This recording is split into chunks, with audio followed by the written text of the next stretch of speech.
सिकू भाई, मैं चाहता हूँ यंगस्टर परफॉर्म करते हैं तो यंगस्टर से ही आगाज़ किया जाना चाहिए। ये चौथा मैच था जिसमें सुफियान मुकीम ने 3 विकेट्स हासिल किए हैं। It's amazing to see youngsters perform in this league, और नौजवान बॉलर उभरते के सामने आ रहे हैं, तो इससे बेहतर और कुछ नहीं होता। अब हालांकि जो चैनमैन गुगली के 2-3 बॉलर्स और भी ऑप्शन, फैसल अकरम भी है और वो मोमिन कमर भी है, मगर ये रेगुलर बड़े अच्छे रिदम से जो है ये विकेटें ले रहा है, खासतौर पे इस फॉर्मेट में। सिकू मगर मुझे बड़ा अफसोस हुआ था जब एशिया कप हो रहा था तो उसको 2-1-4 मैच खिला के फिर उसको बिल्कुल ही बिठा दिया था। ये जो मुझे है ना, अपना केस लड़ रहे हैं ना, लेकिन अब नहीं, हाँ वो अपना केस लड़ रहे हैं, मगर हम अपने बच्चों को खुद ही ख़राब करते हैं। ये जो मैं जो कहना चाह रहा हूँ, हमने उधर बहुत डिपेंड किया उधर उस ज़माने में, और वो फिर बाद में जाके वो लोग फेल हो गए। तो ये बच्चे, हमें ये बच्चे इस लिहाज से कह रहा हूँ, जो यंगस्टर्स हैं, हमें उनको जितना प्रमोट करें उतना बेहतर है।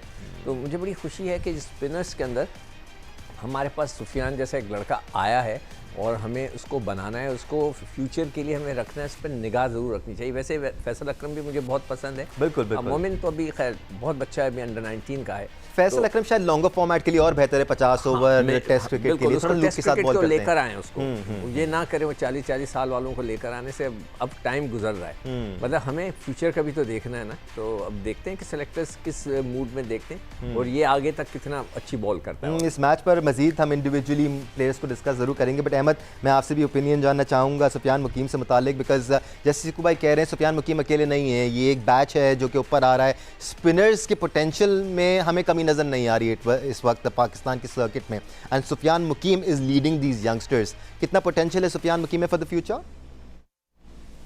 देखिए, इसी शो पे बैठ के पिछले 1.5 साल तो हो गए हैं सुफियान मुकीम की बात करते हुए। तो मतलब ये वो तो है ना कि अपनी मदद आप इंसान कर रहा है, परफॉर्मेंस कर रहा है, सिस्टम उनको कितना सपोर्ट किया ये देखने वाली बात है, क्योंकि यंगस्टर्स को जो है सिस्टम डेवलप करता है, और जो कप्तान होते हैं ना वो सिस्टम का हिस्सा होते हैं। आपको याद होगा कि मोहम्मद रिजवान ने इनको डेविड मिलर के आगे फेंक दिया आखिरी ओवर के अंदर, जो कि बनता ही नहीं था स्पिनर का, और उसको जब 3 छिक्के मार दिए उन्होंने और उसके बाद उससे हाथ उठा लिया। हम यही तो बोलते रहे हैं कि आपकी जो पाकिस्तान की लाइनअप है इसके अंदर वेरिएशन की कमी है। आपको एक चाइनामैन चाहिए, आपको डेवलप करना पड़ेगा, स्पेशली वो जिसमें पोटेंशियल मौजूद है। अब आप कह रहे हैं कि आपको आते साथ डैनियल विटोरी बन जाए कोई, या शेन वॉर्न बन जाए। नहीं, शेन वॉर्न नहीं था, उसको डेवलप किया गया था। इसी तरह हमारे पास भी फैसल अकरम है, सुफियान मुकीम है, इनको आपको डेवलप करना पड़ेगा। और आप देखें ना, वही बाबर आजम है जिनको वो मैच जितवा के दे रहे हैं। मुझे अभी भी लगता है कि 194 तक तो पहुंचा पेशावर ज़ल्मी आज के मैच के अंदर, लेकिन आप देखें कि पावर प्ले में वो पीछे था हर मैच की तरह। सिर्फ एक मैच में पेशावर ज़ल्मी ने पूरे तरीके से भरपूर फायदा उठाया, जहां बाबर आजम भी बहुत जारहाना खेले। लेकिन आप देखें कि उसके अलावा हर गेम के अंदर पावर प्ले के अंदर जो है पेशावर ज़ल्मी पीछे रहता है, लेकिन समहाउ कभी नीचे से समत अच्छी नहीं खेल जाता है, कभी पेशावर ज़ल्मी के लिए जो है इफ्तिखार जो है वो फिनिश कर जाता है। और कुसाल मेंडिस वो तो रेड हॉट फॉर्म में है, और जब एक प्लेयर इस तरह की फॉर्म के अंदर होता है वो उसी बैटिंग के अंदर सारी गलतियां छुपा देता है। तो कुसाल मेंडिस की वजह से जो बैटिंग के फ्लॉज हैं वो भी निकल के नहीं आ रहे। अगर ये कुसाल जो है नॉर्मल इनिंग्स खेल रहा होता ना, तो फिर इनको पता लगता कि हाँ यार, इनकी हिकमत अमली में कितनी ज्यादा फ्लॉज है बैटिंग के अंदर। लेकिन क्रेडिट देना पड़ेगा जो कि इसके बॉलर्स को। आप देखें नहीद राना, बड़ी चंबे की बात है कि जो है इस पूरी लीग के अंदर जब अभी तक जो भी देखा है, बांग्लादेश के फास्ट बॉलर डोमिनेट कर रहे हैं। मतलब कि एक टाइम था कि पाकिस्तान के फास्ट बॉलर्स पूरी दुनिया पे राज करते थे, और आज ये भी टाइम है, I am happy for them. ये बांग्लादेश की काविशें हैं, उन्होंने ऑब्वियसली इस पे मेहनत की होगी, उन्होंने ढूंढे हैं। तो नाहिद राना और शरीफुल, ये 2 ऑलमोस्ट बेस्ट बॉलर बन के आ रहे हैं, और दोनों पेशावर के पास मौजूद हैं। और ये 2 ऊपर से प्रेशर डालते हैं, और नीचे से सुफियान मुकीम पे जब ऑपोजिशन अटैक करने जाती है तो वो बॉल टाइट बॉलिंग करके आप देखें वो विकेट ले रहा है। जबरदस्त ये होता है कॉम्बिनेशन। सो ओवरऑल अगर आप टीम देखेंगे ना पेशावर ज़ल्मी की, सो एज ए टीम वो बहुत अच्छी क्रिकेट खेल रहे हैं। ज्यादातर जो है बॉक्सेस वो टिक कर रहे हैं, मां सिवाय एक के, वो है उनका पावर प्ले। आज भी देखें पावर प्ले में वो पीछे थे। वो तो सुफियान मुकीम ने 2 विकेटें जो फिलिपे जो सेट खेल रहा था और स्मिथ, इनकी जो पार्टनरशिप लगी थी, वो आउट किए एक ही ओवर के अंदर, जिसके बाद जो है वो गेम में आ गए दोबारा से। अदरवाइज आप देखें मुल्तान सुल्तान वो क्रूजिंग, तो एक एक्सपेक्ट अगर मैं चाहूंगा कि पेशावर ज़ल्मी को अभी भी बेहतर कर सकता है, वो है उनका पावर प्ले, जहां बाबर आजम को स्टेप अप करना पड़ेगा। या बॉलर ज़्यादा इंप्रेसिव तब होता है जब वो सही वक्त पे विकेट ले। ऐसा नहीं है कि 5वें 6ठे 7वें नंबर के प्लेयर्स को वो आउट कर रहे हैं। पार्टनरशिप लगी हुई थी, जैसे अहमद कह रहे हैं, आज साहिबजादा फरहान नहीं चले लेकिन बड़ी ज़बरदस्त पार्टनरशिप लगी हुई थी। पावर प्ले में 61 रन बनाए, फिर 7वें ओवर में 70+ रन तक पहुंच गए। उसके बाद सुफियान मुकीम ने एकदम ब्रेक लगाया, 2 विकेटें हासिल की। बेहतरीन परफॉर्मेंस थी आज उनकी। देखिए दानिश, कल और आज 10वां ओवर जो था ना, वो बड़ा टिपिकल रहा। कल इस्लामाबाद यूनाइटेड के 10वें ओवर में 3 गेंदों पर 2 बैट्समैन आउट हुए, दोनों रन आउट हुए। आज सुफियान मुकीम जब 10वां ओवर करने के लिए आए थे, तो सुफियान मुकीम की बॉलिंग ही जो है फ़र्क डाल सकती थी। अगर सुफियान मुकीम को विकेट नहीं देते मुल्तान सुल्तान के बल्लेबाज, 3 गेंदों पर उन्होंने 55 रन की जो दूसरी विकेट पर पार्टनरशिप थी फिलिप जोशे और स्मिथ के दरमियान, उनको उन्होंने 3 गेंदों पर चलता कर दिया। लेकिन जो अहम बात है वो यही है कि ये टूर्नामेंट सुफियान मुकीम के लिए बहुत अहम टूर्नामेंट है और उन्होंने अपने मसल शो किए हैं। बिल्कुल आपने दुरुस्त कहा कि नौजवान खिलाड़ियों को मौका देना चाहिए। अगर आपको याद हो, इसी प्लेटफॉर्म पर हम 2016 में भी बात कर रहे थे, जब नवाज़ कोयटा ग्लैडिएटर की तरफ से उभर कर सामने आए थे। फिर पाकिस्तान ने उनको टेस्ट भी खिलाया, वनडे भी खिलाया, T20 भी खिलाया। अहमद बिल्कुल बजा फरमा रहे हैं कि देखिए, कोई आते ही डैनियल विटोरी नहीं बच जाएगा, कोई आते ही शैन वॉर्न जैसी परफॉर्मेंस नहीं कर सकेगा। आपको उसके सर पर हाथ रखना होगा, आपको उसके कंधे को थपथपाना होगा। जो मुल्तान सुल्तान की अच्छी चीज़ है ना दानिश, वो ये है कि वो बल्ला नीचे नहीं रखते। आप देखिए जिस तरह के अटैक किया स्मिथ ने, उनके साथ साहबजादा फरहान ने, फिर 3 गेंदों पर 2 विकेटें गिरी, लेकिन उनके कप्तान एस्टन टर्नर और शान मसूद, उन्होंने फिर मोमेंटम बनाया। इसी वजह से आज वो 24 रन से हारे। लेकिन जो बॉलिंग का फ़र्क था, 4 ओवर 30 रन 3 विकेट, सुफियान मुकीम, इसीलिए वो मैच के बेहतरीन खिलाड़ी बने। साथ साथ एक और अपडेट मैं आपसे लेना चाहूंगा। मैं आता हूं अहमद जी। अच्छा आ जाइए कंप्लीट कर लीजिए। वो ये है कि देखिए, एंड के अंदर आप देखें कि जब नहीद बॉलिंग कर रहा था एंड में, जब नवाज खेल रहा था, राइट, कोई यार कनेक्ट ही नहीं हो पाई उससे। मैच एंड तक साथ था।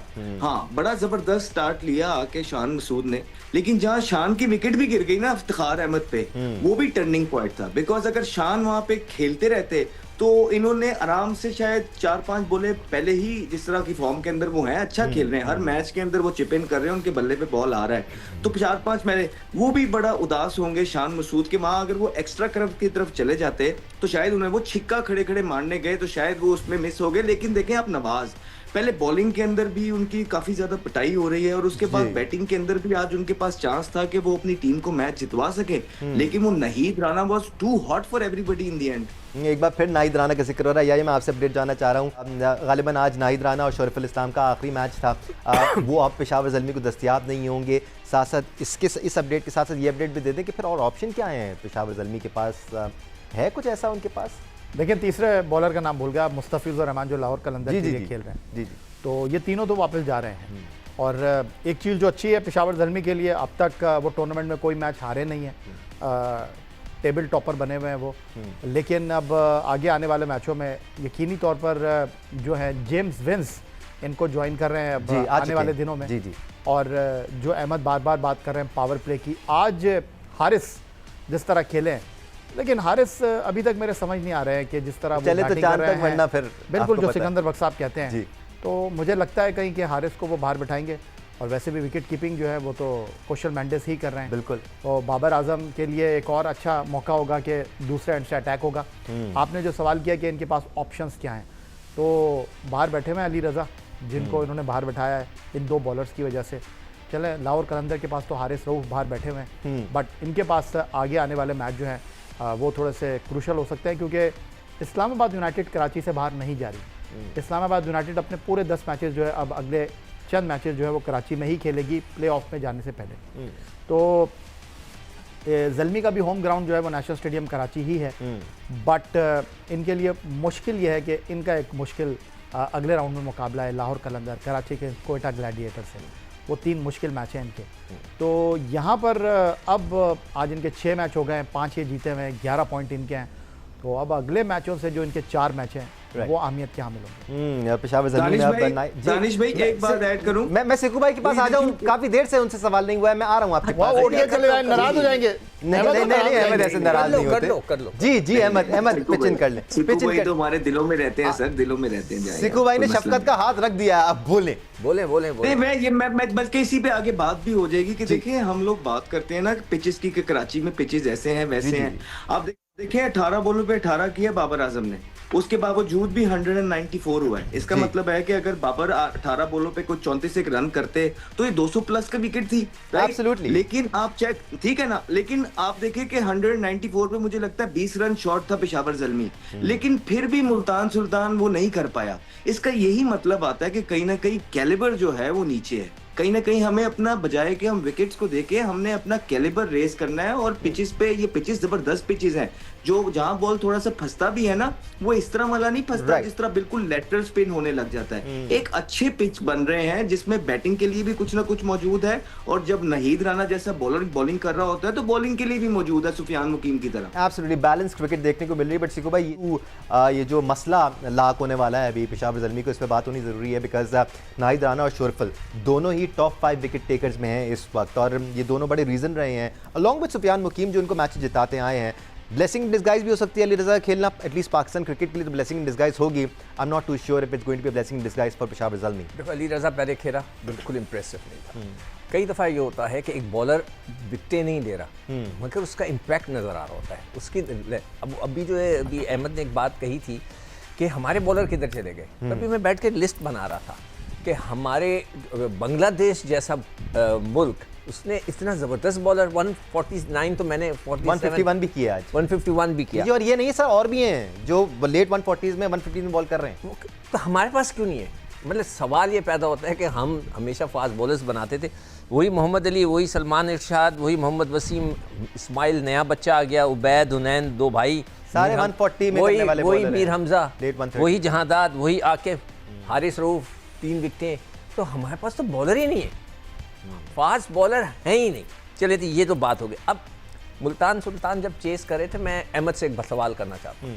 क्या अहमद मुझे बताओ, आप फरहान की इतनी तारीफ कर रहे थे, फरहान जबरदस्ती शॉट्स नहीं खेल रहे थे? जिस ओवर में वो आउट हुए हैं, एक छक्का लग गया, एक चौका लग गया, फिर एक चौका लग गया, तो क्या ओपनर को ऐसे मौके पे जबरदस्ती शॉट्स बनाने चाहिए जब ऑलरेडी 14-15 रन एक ओवर में बन गए? ये मेरा एक सवाल है। आप नहीं, आप बिल्कुल ठीक कह रहे हैं, लेकिन उसमें थोड़ा सा ना ये देखना है कि जब हम खेलने जा रहे होते हैं ना, तो मैनेजमेंट की तरफ से स्ट्रेट पैगाम होता है, या हमें खुद भी इतनी अवेयरनेस होती है कि ऑफ स्पिनर आ जाए ना, फिर छोड़ना नहीं है। फिर उसको जिस तरह बाकी के मास को देखेंगे कि उसको लेफ्ट आर्म स्पिनर आया, उसने 20-21 का ओवर लिया, ठीक है, इसी तरह दूसरे दीगर प्लेयर भी, तो उसको इफ्तिखार बॉलिंग कर रहा था और 2 राइटी खेल रहे थे। मेरा तो ख्याल था कि ये ब्लंडर था पेशावर ज़ल्मी की तरफ से कि आपने इफ्तिखार को, उसने अच्छी एग्जीक्यूशन की, उसके पहले भी जो चौका कट पे मारा, ठीक है, उस बॉल पे उसका हाथ निकल गया, अगर आपने देखा होगा, जिसकी वजह से वो टाइम नहीं कर सका, बॉल वो भी चौके वाला ही था। ये मगर अहमद उसने जबरदस्ती खेला है, आप देखो कि उसने जगह बनाई है, फोर्स कर रहे थे थोड़ा सा। जी, इस शॉट पे अगर आप इस पूरे टूर्नामेंट में देखेंगे ना, तो साहिबजादा फरहान ने बहुत रन बनाए हैं पावर प्ले के अंदर अगेंस्ट स्पिनर। वो लेफ्ट आर्म स्पिनर को भी बीच में से कट मार के चौका ले रहे हैं बड़े अच्छे बॉलों पे, और ऑफ स्पिनर को भी। हाँ, उस बॉल के ऊपर आप ये जरूर कह सकते हैं कि उन्होंने थोड़ी जबरदस्ती की और उनका हाथ एक छूट गया। अदरवाइज सिक्कू भाई, जब ऑफ स्पिनर पावर प्ले के अंदर आपके सामने आ जाए ना, या तो फिर आप आउट हो जाएं या उसको 25 कर दें, सिंपल सी बात। क्या एक फैक्ट हो सकता है, इतने रन्स कर दिए, सेकंड हाईएस्ट स्कोरर है इस वक्त एचबीएल पीएसएल के 11वें एडिशन के, थोड़ा सा ओवर कॉन्फिडेंट भी हो जाता है कि I can take this bowler on. हाँ नहीं, जब बहुत बंदा रन्स करता है ना, उसको और रिस्पॉन्सिबिलिटी लेनी चाहिए। देखिए आज ही सुबह मैं और अहमद जब हम प्रोग्राम कर रहे थे, तो अहमद ने यही कहा था कि जी फरहान का तो साहबजादा फरहान की तो बात ही नहीं, he's been playing really well, outstanding, तो he has to take more responsibility। इसलिए कि एक जब बड़ा प्लेयर आउट है ना, जिसका फॉर्म लगी हुई होती है, उसको और ज्यादा रिस्पॉन्स है। ये मेरी उससे मैं इसको कह सकता हूँ कि भाई जी बिल्कुल बिल्कुल ठीक कह रहे हैं, टेक अ रिस्पॉन्सिबिलिटी, आपकी टीम को लेके जाएं, और ज्यादा एक्सपेक्टेशन भी उन्हीं प्लेयर से होनी चाहिए जो कि अच्छा परफॉर्म करते हैं। उससे फिर आदतें पड़ती है। जितनी भी उससे बात होती है ना सिक्कू भाई, आप लोग जो भी बात करते हैं, जितनी भी, वो बच्चा इस तरह का है कि वो आप लोग की बातें गौर से सुनता है और वो समझना चाहता है, वो सीखना चाहता है। बिल्कुल वो मिस्टेक्स कर रहा है, लेकिन उसकी भूख खत्म नहीं हुई, वो होनी भी नहीं चाहिए, होनी भी नहीं चाहिए। रोज खेलती ये है। मगर अहमद जब इधर अच्छी इनिंग खेलते हैं और बिल्डअप करते हैं ना, तो ये आपको अच्छी आदतें होती हैं जो पाकिस्तान के काम आएंगी। एब्सोल्युटली। और I या agree, I agree. ये चीज़ें हम इंटरनेशनल क्रिकेट में भी देखते आ रहे थे। ये एक पैटर्न बना हुआ है कि हमारे प्लेयर्स को बैलेंस रख कर खेलना इस वक्त ऐसा लगता है कि सिखाना पड़ेगा, क्योंकि 14-15 रन आ जाते हैं ओवर में, आप फिर बड़ा शॉट खेलने के लिए जाते हैं। आप ये भी कर सकते हैं कि आपके पास रन आ गए तो आप सिंगल डबल कर लें, स्ट्राइक रोटेट कर लें, stay on the crease as long as you can, ताकि आप अपनी टीम के लिए ज़्यादा बड़े स्कोर कर सकें। देखिए दानिश, मुल्तान सुल्तान की टीम इस टूर्नामेंट में एक ख़तरनाक टीम है, इसमें कोई शक व शुबे की गुंजाइश नहीं है। और उसकी बुनियादी वजह यह है कि वो खुले दिल से खेलते हैं और वो ख़तरों को जो है ना वो मोल लेने के लिए तैयार रहते हैं। 3 गेंदों पर सुफियान मुकीम ने 2 आउट किए जी। और एस्टन टर्नर जो कैप्टन है उन्होंने आके मारा, उन्होंने आते ही जो है रिवर्स स्वीप खेल दिया जी जी। तो एतमाद देखिए आप। और फिर उन्होंने उस ओवर को छक्के पे ख़त्म किया। वो बॉलर जो 3 गेंदों पर 2 विकेटें ले रहा है उसको उन्होंने छक्का मार दिया। दबे नहीं। तो यहाँ पर ये बात बिल्कुल ठीक है और यहाँ पर आपको इफ्तिखार को बिल्कुल नज़रअंदाज नहीं करना चाहिए। Absolutely not. पेशावर ज़ल्मी की जो परफॉर्मेंस है यहाँ पर इफ्तिखार ने बड़ा मरकज़ी किरदार अदा किया, लेकिन सिकंदर बख्श साहब की इस बात में पूरा वज़न है। नहीं, आज भी आया, आप शान मसूद की तारीफ कर रहे थे, इफ्तिखार अहमद ने ही आउट किया। हाँ, शान मसूद, वो जो मैं बात करूँ ना, इनकी बात में पूरा वज़न है। आप कर दें 80 रन, लेकिन आप जहाँ टीम को किनारे लगाने की बात हो वहाँ पर आपके हाथ से चप्पू गिर जाए और कश्ती डूब जाए, बेकार है सब कुछ। एंड में देखा जाएगा मैच कौन जीता। तो मैच आप हार गए हैं। बिल्कुल शान मसूद इतना अच्छा खेले, उनको थोड़ा सा जो है वो तहम्मुल का मुजाहरा करना चाहिए था कि उनको पता था कि जी मैच उनके ऊपर है, बल्ले पर बॉल लग रहा है, उनको फिनिश करना चाहिए था, नहीं किया। ये बिल्कुल सिकंदर बख्श साहब सही कह रहे हैं कि ये आदतें बनती हैं आपकी। यहाँ पर आप ये आदत बनाएंगे तो ये आदत आपको इंटरनेशनल क्रिकेट में काम आएगी। अभी तो इतनी तनकीद नहीं हो रही, लेकिन जब आप इंटरनेशनल क्रिकेट में जाकर खेलेंगे वहाँ तो सब देख रहे होंगे आपको। फिर वहाँ पर जब आवाज़ निकलती है, वहाँ पर जब तनकीद होती है, फिर वहाँ पर आप बिल्कुल बैठ जाते हैं। तो ये छोटी छोटी आदतें हैं, यहाँ पर आपको इस चीज़ को जहन में लेकर चलना चाहिए कि भाई मैंने फिनिश करना है। आदत बनाएंगे तो आप कामयाब हो। अच्छा, एक और चीज़ जो मुल्तान सुल्तान को हिट किया है ना आज, वो अरफात और नवाज की बैटिंग है। जी जी।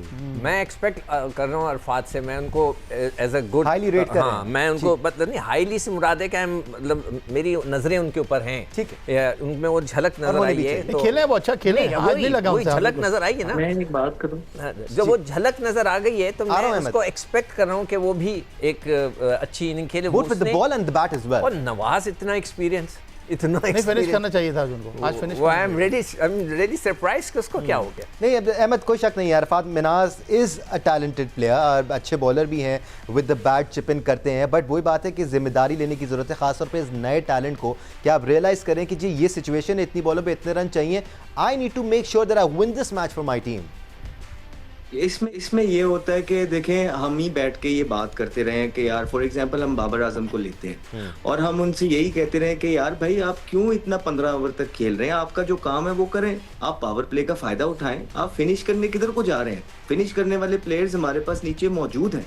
तो मेरे ख्याल से ये भी देखना है कि टीम के अंदर किसको क्या रोल मिला होता है और फिर क्लियर इंस्ट्रक्शंस होती हैं कि यार अच्छा ये ओवर्स आएंगे तो आपने जाना है। इसी तरह जो डिसअपॉइंटमेंट हुई है वो ये हुई है कि बिल्कुल एंड के अंदर जब नहीद राना बॉल कर रहे होते हैं, यार हमारा कोई भी बैट्समैन उसको खेल नहीं पाता है। ये क्या है हर मैच के अंदर यार, हर मैच के अंदर, मतलब कि वो जब हम कहते हैं कि आपका स्टैंडर्ड नीचे आया है तो फिर इसमें गलत तो नहीं होता ना कि जैसे ही आप जो ABCD टीम्स आती हैं उस तरह के बॉलर्स आते हैं, आप जबरदस्त खेलते हैं, तो फिर जैसे ही 145 वाला बॉलर आता है, आप इस तरह के फ्लैट पिच जो 250 वाले पिच होते हैं, आप उस पर भी उसके आपके बैट्समैन उसको खेल नहीं पा रहे। क्लियर इंडिकेशन है कि आपको बहुत काम करने की जरूरत है अपनी बैटिंग पे। बड़ी जबरदस्त बात है, PSL चल रही है, we are all for it, हम तो एंड तक सपोर्ट करते रहेंगे। लेकिन PSL का एक मकसद ये भी है कि हम अपने फ्लॉज भी ढूंढें ताकि उसको ओवरकम कर सकें, और वो ये है कि हमारे बल्लेबाज जैसे ही तेज बॉलर आ रहा है तो सॉरी माजरत के साथ वो अपनी क्रीज छोड़ रहे हैं। और इसी तरह जो है, जिस तरह अब आप बड़ों की बात कर रहे हैं तो बड़े इस तरह कर रहे हैं तो छोटे भी फिर वही करेंगे। तो कहीं ना कहीं जब आपके अपने सिस्टम के अंदर 145 वाले बॉलर खत्म होते जाते हैं तो आपको खेलने की आदत भी खत्म होती जाती है।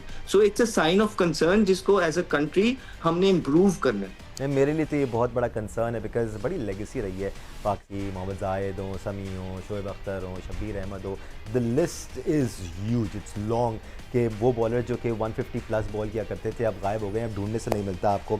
But speaking of young talent, fresh talent. Farhan Yusuf ने आज 22 गेंदों पर 30 रन बनाए। सिकू भाई मिडिल ऑर्डर में उनको यूज़ किया जा रहा है, वो अंडर 19 वर्ल्ड कप में भी मिडिल ऑर्डर में ही खेलें पाकिस्तान के लिए। नज़र आती है आपके अंदर उनको स्किल पोटेंशियल? देखो मुझे ऑलमोस्ट एवरी अंडर 19 प्लेयर में फर्क नजर आई है विदाउट एनी। नोमान ने जो क्या नाम है, मोमिन कमर, उसने 1-2 मैच में थोड़ी अच्छी गेंद की, उसके बाद उसको शायद ज़्यादा मौका नहीं भी मिल रहा है। फिर फैसल अकरम को ले आए ना, फंसे हुए थे वो भी उसने भी फर्क दिखाई है। तो मुझे जो उम्मीद की किरण है वो अंडर 19 से, जो मैंने बार बार फोकस किया हुआ है, उनको कहा भी है पीसीबी वालों को कि भाई अंडर 19 पे फोकस करो, इनमें है फर्क। इसलिए कि जो अभी इसने बात की ना अहमद ने, हमारे पुराने प्लेयरों में वो चीज़ नज़र नहीं आ रही। बिल्कुल मतलब है कि वो मतलब इतने बड़े बड़े प्लेयर, इतने बड़े बड़े नाम, इतनी क्रिकेट खेलने के बावजूद थोड़े से शेकी लग रहे हैं। उनको नहीं होना चाहिए, उनको तो इस वक्त ठकाठक करना चाहिए। अगर आपको याद हो बीबीएल में बीबीएल कहलाता है ना वो जो बिग बैश, जी उसके अंदर किसने रन्स किए थे वहाँ पे जाके? वार्नर ने, और उसने मतलब पुराने थे ना, उन्होंने दिखाई अपनी झलक, हमारे वाले नहीं दिखा रहे। या एक नहीं 2 बैचेज हैं इस वक्त अंडर 19 के हमारे पास। वो एक पिछला वाला बैच है, साद बेग वाला, शामिल हुसैन वाला, अरफात मिनास वाला, और एक ये करंट बैच है, समीर मिनास वाला, फरहान यूसुफ वाला। ये दोनों बैचेस में अगर आप लड़के मिलाएं तो आपको एटलीस्ट 7-8 प्लेयर्स अच्छे पोटेंशियल वाले नज़र आते हैं, जिन पर मेहनत और काम होने की ज़रूरत है। और उसी तरह इनको डोमेस्टिक में भी फिर उसी तरह आपको यूटिलाइज़ करना है और मेक श्योर करना है कि वो सही तरह यूटिलाइज हो और ग्रूम हो। देखिए दानिश, अफसोस के साथ मुझे ये बात करनी पड़ रही है कि चाहे अहमद हो चाहे सिकंदर हो, दोनों भूख की बात कर रहे हैं। भूख आपको नज़र नहीं आ रही। और बिल्कुल अब साहबजादा फरहान की बात कर रहे हैं, अहमद कह रहे हैं कि वो सीखते हैं, वो देखते हैं, नज़र नहीं आ रहा वो। मैं ये नहीं कह रहा कि बहुत हम अर्ली कमेंट कर रहे हैं कि ये जिम्मेदारी। देखिए इस वक्त कोई शक नहीं, यही सबसे बड़ा मसला है। ब्रेक के बाद भी मैं आपके ये नौजवान खिलाड़ियों की बात करूंगा। देखिए अभी जो बात कर रहे थे ना अपनी परफॉर्मेंस को ट्रांसलेट करने की, सिकंदर बख्श साहब की आदतें बनती हैं तो पुख्ता हो जाती हैं। शाहीन आफरीदी इस वक्त 10 विकेटें लेकर लीड कर रहे हैं। बाबर आजम बैटिंग ऑर्डर में 3रे नंबर पर मौजूद हैं, लेकिन अहमद उनकी परफॉर्मेंस के ऊपर अब भी सवाल उठा रहे हैं कि पावर प्ले जो मेन चीज़ है वहाँ पर वो रन नहीं कर रहे। अब मसला क्या है? या तो कौशल मेंडिस आकर लीड कर रहे हैं, आज हारिस रऊफ के लग गई, मोहम्मद हारिस के, उन्होंने जो है वो सारा बर्डन अपने ऊपर ले लिया। अब मसला ये कि बाबर आजम टॉप 3 में तो नज़र आ रहे हैं आपको, लेकिन जब आप इंटरनेशनल क्रिकेट में जाएंगे और इंटरनेशनल क्रिकेट में जाने के बाद जब टीमें टारगेट करके आती हैं, वहाँ तो बाबर आजम बड़ा होगा ना, वहाँ पर दूसरा बैट्समैन तो बड़ा नहीं होगा। जब आप डिलीवर नहीं करेंगे तो फिर आपकी टीम घुटनों पे आ जाएगी, फिर हम कहेंगे कि जी आपने चले हुए कारतूस को फिर खिला दिया। यही सबसे बड़ा मसला है दानिश, आपको आइडेंटिफाई करना पड़ेगा। आपके पास टाइम है। समीर मिनास हो गए, मिर्जा साद बेग हो गए, सुफियान मुकीम हो गए, मोमिन कमर हो गए, इवन ये जो फास्ट बॉलर है मुल्तान सुल्तान के इस्माइल हो गए, अली रज़ा। आपने इनको आइडेंटिफाई करना है क्योंकि आपके पास टाइम है 2028 ICC T20 world cup Australia New Zealand के लिए। अभी से आपने अपनी टीम जो है शॉर्टलिस्ट बिल्डअप करनी है, क्या करना है क्या नहीं करना। नहीं करेंगे तो फिर इसी तरह क्रिकेट जैसे चल रही है। हमारा भी टारगेट तो ओडीआई का होना चाहिए ना। नहीं ओडीआई का होना चाहिए, सिकंदर बख्श साहब बजा फरमा रहे हैं आप, लेकिन आपने ये तो T20 फॉर्मेट की क्रिकेट है ना, इसमें आपने आइडेंटिफाई कर लेना है कि भाई किसको लेकर जाना है आपने। मैं आपको बोलूंगा कि आप